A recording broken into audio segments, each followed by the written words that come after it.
Hi everyone! Just me this week. Comic-Con is coming up, and Riley is preparing herself. In the meanwhile, I do believe I made a promise not too long ago that we'd talk about one of my favorite animes of the year, Little Witch Academia! Rila, control yourself. Riley isn't around to snap you out of it, so you've gotta keep your cool. You can do this. Okay, let's start with a little background info. Little Witch Academia came from an animated short in 2013. Studio Trigger made it as a part of Anime Mirai. Basically, it's a young animator training project held every year in Japan. It was so popular that fans supported a Kickstarter for a follow-up in 2015, The Enchanted Parade. The full series was greenlit after, and has 25 episodes across 2 cours. The first cour began streaming on Netflix at the end of June.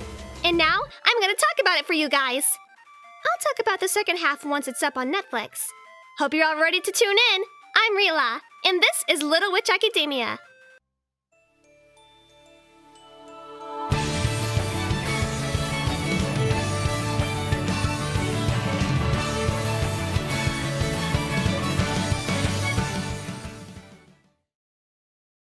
First up, a quick refresher. The anime is about a girl named Akko who dreams about becoming a great witch like her childhood idol, Shiny Chariot. She gets into the Witch Academy, Luna Nova, where Chariot went as a girl. But there's a problem. Akko has pretty much no talent for magic whatsoever. Well, at least it's cute that she tries so hard. Most of the first cour doesn't really have a major plot thread.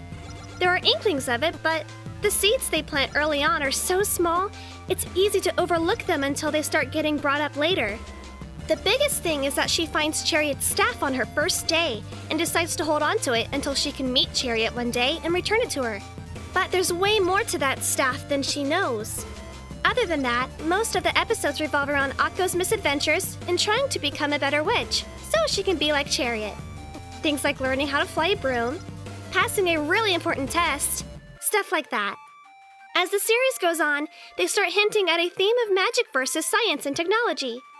But it doesn't really go anywhere in the first cour, so I'll leave it there for now. All in all, if you're more interested in plot than story, I can't really say this would be your thing. The plot is a really slow burn, unlike a lot of Studio Trigger's other work. But the gradual development of characters is really what sells it. Speaking of the characters, let's talk about the cast. Akko is a really hot-blooded, irresponsible type when she's first introduced. She's passionate, but she doesn't think about consequences at all, so she's pretty much perpetually in trouble. And her friends have to join her, more often than not. Poor girls. She's really energetic and loud, but she's just so endearing and funny. Honestly, it made me feel really nervous for her whenever she was about to embarrass herself. Almost like I was there. Plus, she's so cute I could die! Wait. Anyway, Akko's tune changes, if only a little bit, throughout the first cour. She stays determined to be a great witch, but she slowly has to learn why she wants to be like Chariot, and the role dreams play in shaping people. It's a good lesson to learn that I won't say too much about beyond that. Then, there are her friends. I really like the arc they set up for Latte. One of the things people say about her in the short films is that she's just kinda there. There's nothing bad about her, but she doesn't stand out either. I don't know if this was Trigger responding to that criticism or not, but they actually went and made that sort of the point. Latte blends into the background so much that she's made fun of for it. Well, that and being friends with Akko, who's pretty much branded the school loser. She's really modest and doesn't have the same big dreams that Akko has. But I did like getting to see how it got under her skin when people kept bringing it up. And how she reacted when people were actually paying attention to her. I also liked getting to know more about her in her featured episode. And then there's Susie. She's special. An alchemist, sort of like a mad scientist, who's their best friend. Kind of. Honestly, she's just about as transparently evil as it gets with the series. She's not a villain or anything, but she trolls Akko so hard. If Akko didn't cause the problem, it's safe to assume Susie did. Or at least they both caused the problems together. She really seems like she's just along for the ride. I'm not sure I can say a lot about her. She's really hard to read, but I think that's the point. She's sort of an enigma. Even her featured episode in the first Cour doesn't reveal much about her, but it does make it apparent that she does care on some level, which is nice. She's one of the funnier characters too. A lot of the time she'll say exactly what the audience is thinking. And she's such a deadpan most of the time that she plays off of Akko really well. But she's also just enough of an oddball that she plays well off of Latte, and works well on her own, instead of being entirely reactionary, which is good. And then there's Diana. She's basically their rival. Well, she's one of them. She's the most important one. Akko can't stand Diana because, by her own admission, Diana's basically perfect. But here's the thing. The anime doesn't actually want you to hate her, like Akko. In fact, she's usually right. She's a total ice queen, and way harsher than she needs to be. But she is usually right. She's studious, mature. She's basically everything Akko isn't. And honestly, I kind of like that about her. She's not really mean, per se. She doesn't really seem to even hate Akko. She's just blunt. Like, super blunt. Blunt as a hammer. But you're wondering what my problem with her is. Diana is an interesting character who wants exactly what Akko wants, and just went a different way about getting it in life. She has a completely different attitude about it. So sure, she's a rival, but she's not the stereotypical rival, constantly making fun of Akko and gloating about how much better she is. She's not a bad person. In fact, the more she shows up, the more good she seems.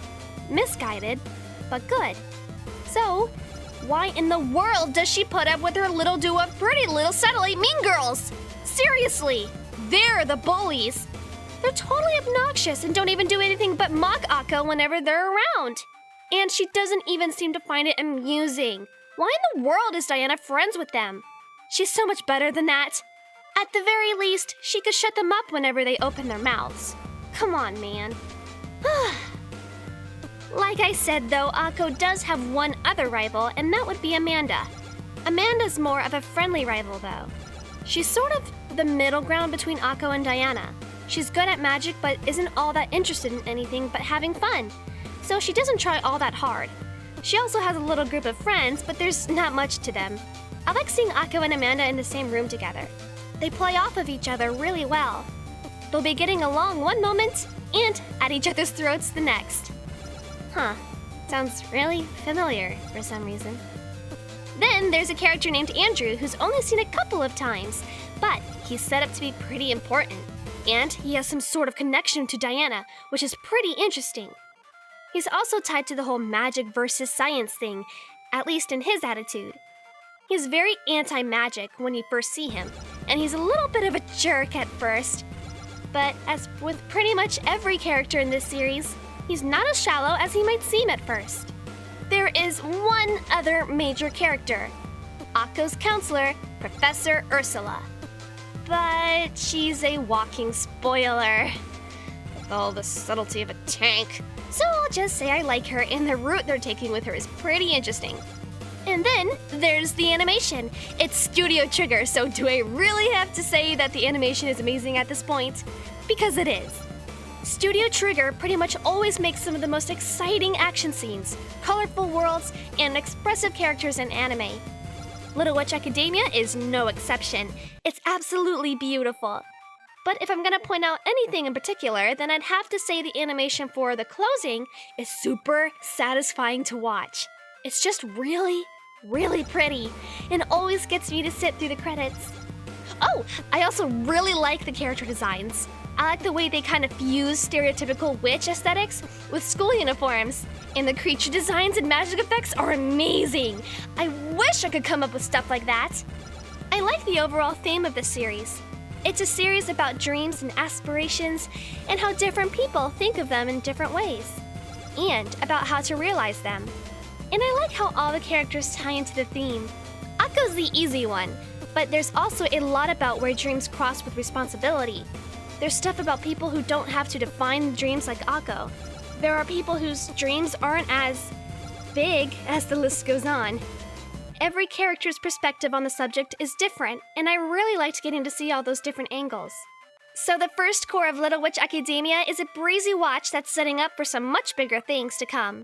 It's a slow burn on plot, but it's just funny enough and just exciting enough that you don't even really notice until they start to really get into planting those plot seeds towards the end. I'll summarize my thoughts on the complete series when the second cour hits Netflix. No word yet on when that's going to happen, unfortunately, but I'll be sure to mention it on the show whenever it's announced. In the meantime, give that like button a zap. If you want to support what we do, check out that Patreon link in the description. Hit that left button to subscribe and that right button to visit the site. This has been a Bulletin Review. I'm Rila, and as always, stay tuned!